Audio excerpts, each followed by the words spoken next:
My story is about a king who had a big kingdom. Now, this king loved himself so much.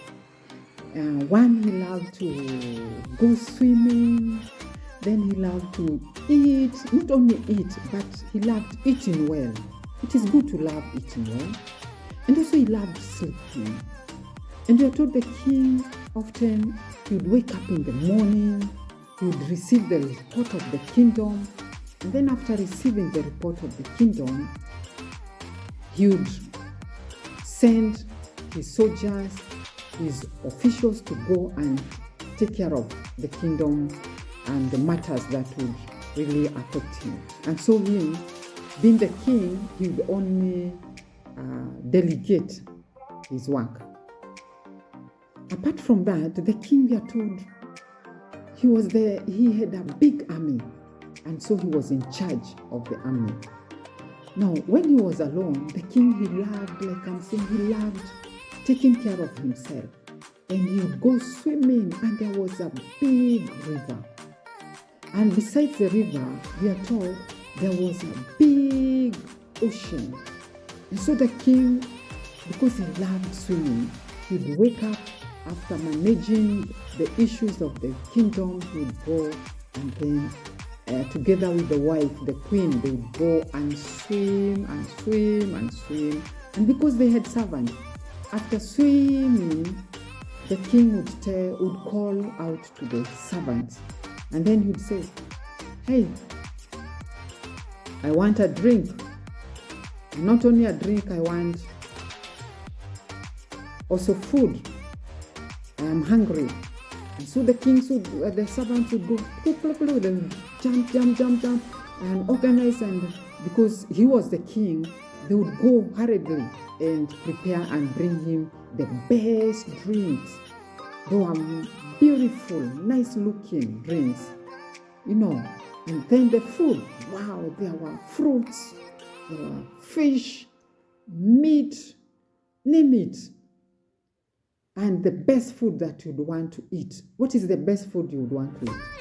Yes, that is what the king would eat. And then they would eat together with the queen and their children. And then after eating and drinking, the king would go back home to the palace, and then they would walk in the garden, and they would look at the beautiful butterflies flying about in their compound, in their palace, and then they would watch the birds, and there were different beautiful birds in the palace. And at times the king would get tired, and after swimming, drinking, eating, and watching all the beautiful birds, all the butterflies, we are told he would go back and sleep kidogo. He would sleep a little bit. And he had a swinging, that moving about, swinging a bed. He had a bed that he would swing about. And it was well made. It had the beautiful, and we are told it was made of gold. Hey, that bed of the king, it was made of gold. And because it was swinging in the air, you can imagine the king would climb. And then after he would climb, he would tell the servants, "Hey, servants, you servant, hey, come here. Remove that rudder there, remove." And then the servant would remove the rudder, and then the bed would start swinging and singing, and the birds were chirping about, hey, and they would sing into they would sing the king a lullaby, and he would fall asleep, and that afternoon sleep is what we call a nap. We call it a what? A nap. Yes. You don't sleep like a log. You don't sleep like you are dreaming. No. You just take a nap to rest, to relax, and to enjoy, and to let the food settle down in your stomach. And so the king would swing, and then as the bed would start swinging about, and the birds were chirping around, we are told the king would fall asleep. But then there was this one kabad, this one little bird, very tiny, and it had beautiful feathers, nice looking. And it would come and it would just come and land next to the king. And then it would start singing to the king. And then the king would sleep, would fall into sleep, and then he would fall. And the bird would sing so nicely. And it would sing and sing and sing. And then after it would realize the king was asleep, had fallen asleep, the bird would fly away and fly away. And so the king became so attached. And to the king, he didn't realize, he didn't know or discover that there used to be one particular bird that would come and sing for him to sleep. But one of the servants eventually identified that as small, tiny bird, beautiful. It had white feathers, it had white, black feathers, and a very shiny, smooth beak or beak. We call it beak. Yes, beak. And so that was the life. And so the king, after he'd wake up, he would call his servants, and the servants would come and get him down, and then he'd go and attend to the matters of the kingdom. Now, in that kingdom, we are told the people were happy, and they lived happily. The farmers would grow their plants, and what would they grow? They would grow bananas, pineapples, watermelon. Hey, they would grow, what's the other thing? They would grow mangoes, and there was a lot of peace in the kingdom. No, the farmers, we had also the farmers who would keep animals, and some of those who would keep animals, they would keep all types of animals. Some animals were wild, but the farmers, those who would keep animals, they would go and catch from the forest wild animals, and they would go slowly. They would go early in the morning. How they would go and catch the animals? They would go early in the morning, get into the forest, and lay traps. And some of those traps were pits. They were big holes that they dig, and then they would cover on top of the top of the pit. They would cover the holes with branches, with leaves, but they would leave holes so that if an animal would come, would fall down,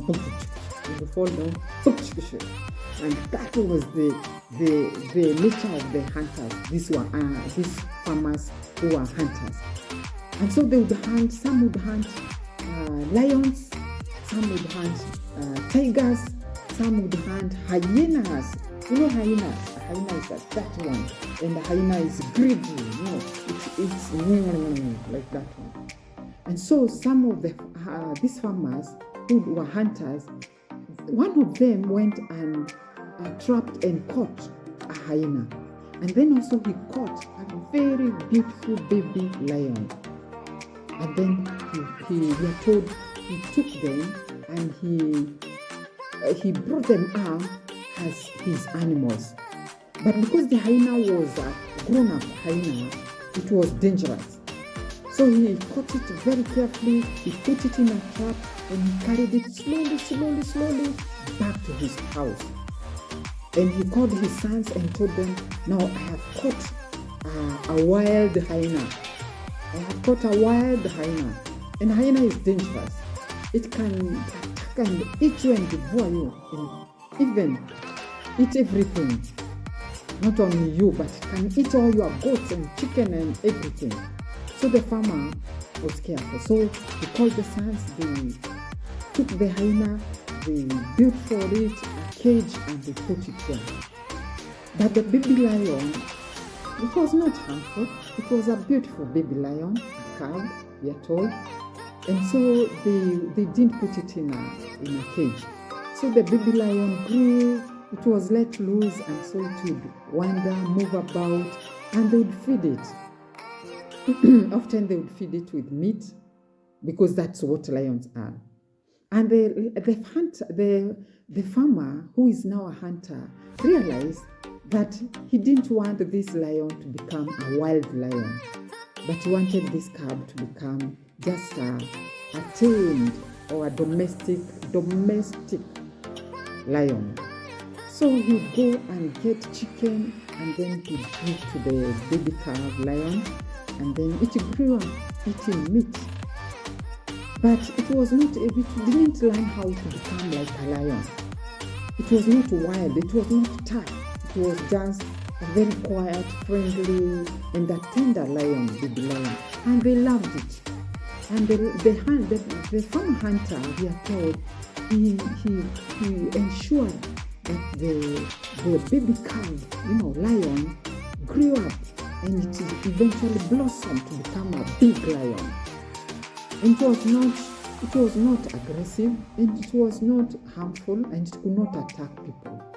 And so the hunter realized, what can I do with this lion?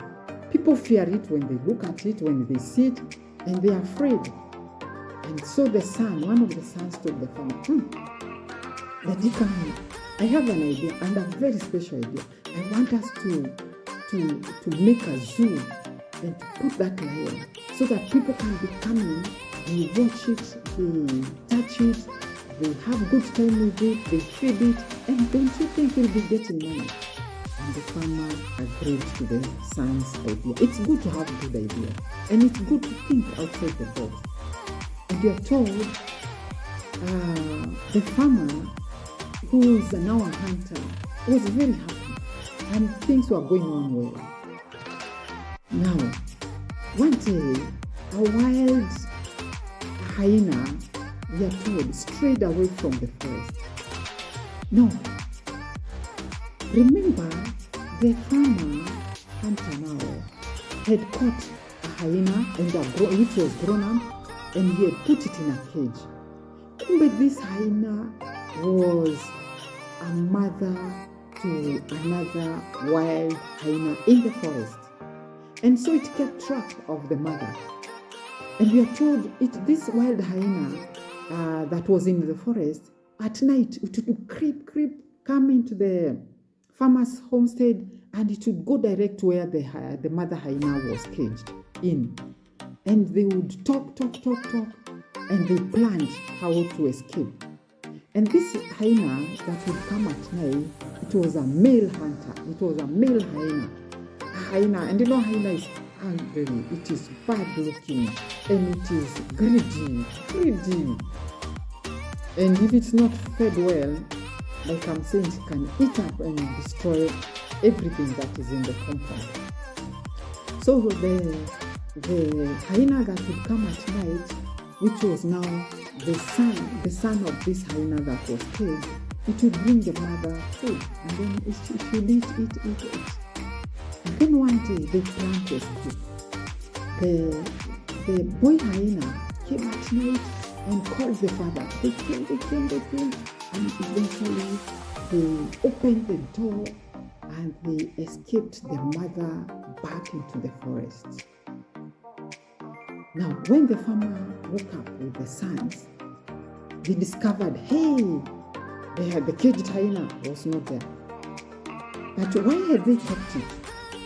No, they had kept that caged hyena to prevent anyone coming around and attacking and even stealing from their farm or from their barns or from their stores, from their houses. So it was a security, and it was a form of a guard in their homestead. So when the farmer realized that their farm was no longer guarded and then the hyena had escaped, he decided, what do we do with this lion? It is harmless, it is so tender, and although it's a source of money, it cannot help us. So what do we do? The farmer and the sons, they decided to now start changing the lion, which was harmless and hired the lion which was so friendly to the people and which they would get money for. And we are told they trained it to become as tough as a lion in the wilderness. And so we are told they would go and take it into the forest. Of course, they would go into the forest where there were no other animals, but there were rabbits, something like that one. And so they started training it slowly, and they trained it to become so tough and to become as wild as other lions. And this lion, which was initially very friendly, it became so tough and aggressive and wild, and it would attack other animals. But the idea the farmer had was to make this lion become as wild, as tough and aggressive, so that it could defend him and his sons, the family, and the farm. And so the lion became so wild eventually that the farmer had to now start putting it in a cage and protecting it from running wild and attacking the people. But at night he'd let it loose. And remember, his farm was well fenced. And so we are told the farmer once again was confident, and we are told he had that protection and that security of his farm. And we are told the farmer was happy and he lived happily ever after. Now back to the king. We are told the king, like a bird, whenever the king would go and sleep in the afternoon and take a nap in the afternoon, it is only one servant who had discovered there was this little bird, like I'm saying. Let me call it little bird. Little bird would come and sing to the king. And one day, when the king went to sleep in the afternoon, remember his bed would swing around, and there were trees and other birds and other animals that were there in the palace, and therefore the life was beautiful. And one day, as the king went to sleep in the afternoon, or to take a nap in the afternoon, he discovered he was not falling asleep. He was not falling asleep. He was not falling asleep. And when he tried to close his eyes, they would open wide, and then he discovered, what is it? But the servant had known, the bird, the little bird, had not come. And so it would sing a lullaby to the king, and he would fall asleep. And so the servant discovered, the bird was missing, and that's why the king was not falling asleep. And then the king discovered, he's not falling asleep. And so he got annoyed and said, what is wrong today? Where are the birds that sing? Where are the butterflies, the monkeys, the rabbits that are, and where are they? I can't fall asleep. But he had not discovered that a little bird is the one that would come and make him fall into his sleep. And so he got annoyed. And he got so annoyed, and he told the servant, hey servant, get out of here, come and get me down. And so the servant came. They came because there were several, and they got the king down, and the king went back to the palace. And he was so annoyed, and when he asked for some drink, he asked to be brought some drink because he was hungry, he was thirsty, and he became so annoyed. So the servant took long to bring him the drink, and he became so annoyed. He became so angry, and he started beating up everybody who was around. And he went outside and commanded everybody to go and do some punishment for no good reason. But that one servant had discovered what was the problem. No, the problem was the king, whenever he goes sleep in the afternoon, taking that nap in the afternoon, we are told he'd be given some fruits, and he'd eat and leave some as he would fall asleep. But this one particular afternoon, the servants, they did not take enough fruit. So they took just enough, whereby the king ate everything, and there was nothing left. So when the bird came, it did not find anything. So that one servant discovered the next day, because they were punished, they worked, they were sweating, and they were even told to go and fetch water, and they were so tired at the end of the day because the king was tired. Now, the following day, when the king went to sleep in the afternoon, after he had done everything, he went and he climbed on his swinging bed, and then he slept. He closed his eyes. After he had taken the fruits, he slept. But wow! What am I saying? Wow, the kabad came. No, that one servant, because he had discovered the secret, he put more fruits for the king. And so when the king ate, there were some that remained. No. And so the kabad came. No, this time it did not come alone. When it came alone and discovered there were more, and there were plenty of more fruits that were remaining after the king had eaten and fallen asleep, it went and called another little one of its other little bird. And so the kabad came. Now there were two. One came on one side of the king on the left, and the other one on the right. And those two little birds. Now often they would eat the fruits, and then they would sing.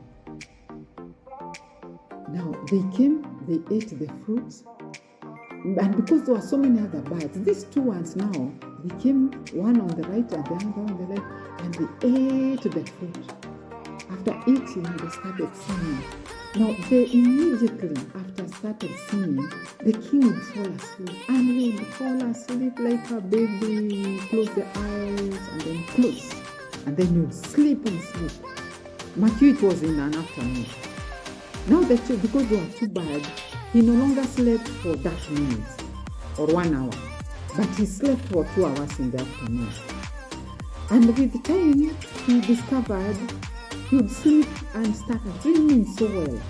But and only to discover, he did not discover that it was the two birds that now, it was not one, but two birds that would sing him to sleep. But the servant who knew the secret also realized that there were two birds that would sing for the king. But that was a secret between the servant and the two birds. And you are told, when the king would sleep, and not only sleep for 1 hour but 2, because the two birds would sing for him, he would wake up so relaxed, so happy, and he would go out and call the servants gently, and they would take him back to the palace, and he would really was kind and lovely to them, and even he would give them goodies, beautiful things to take to their family and to their children. But the secret was to this one servant and to the two birds. Now the two birds, they continue coming and singing for the king. Now what are we learning? It's good to be generous, and it's good to have something and to have more. And not only to have more, it's good to have some leftovers. And it's good to have a secret, because the servant was able to protect the kingdom and protect the other servant because he discovered the secret. He discovered what makes the king happy. It is good to know what makes your friend, what makes your mother, your father, or your king or your boss happy. Okay? So we'll continue and we'll see what happened after the one kabad, and then two birds, the two little birds started now coming and singing the king into a beautiful nap in the afternoon. And we are told the kingdom was happy and everything went on well. But will the story go on? Will these two birds continue? Will the servant continue keeping the secret? So we'll continue, and that's the end of my story. Keep your little birds, make sure you have a secret, and make sure that you are generous. You are generous. You are generous, and you are kind. And make sure you discover things that will make those people who are close to you, those who are senior to you, protect you. Okay? So we'll continue. Thank you.